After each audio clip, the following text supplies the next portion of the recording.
আসসালামু আলাইকুম বন্ধুরা, আজকে আমরা এসেছি একটি প্রীতি ফুটবল ম্যাচ খেলতে। এই ম্যাচটি অনুষ্ঠিত হচ্ছে এল.আই.এন. ফং ভার্সেস ওয়েনলার।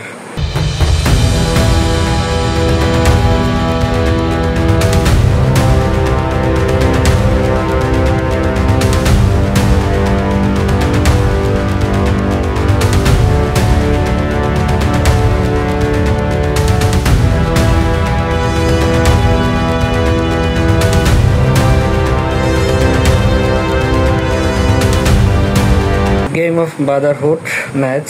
এই ম্যাচ খেলতে আমরা এসেছি ময়মনসিংহ থেকে।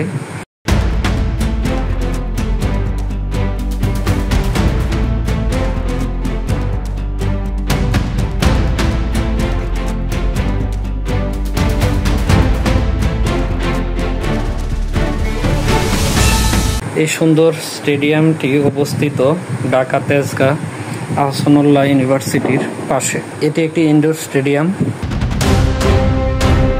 স্টেডিয়ামটি অত্যন্ত সুন্দর এবং পরিচ্ছন্ন। এই স্টেডিয়ামটির নাম টার্ফ নেশন।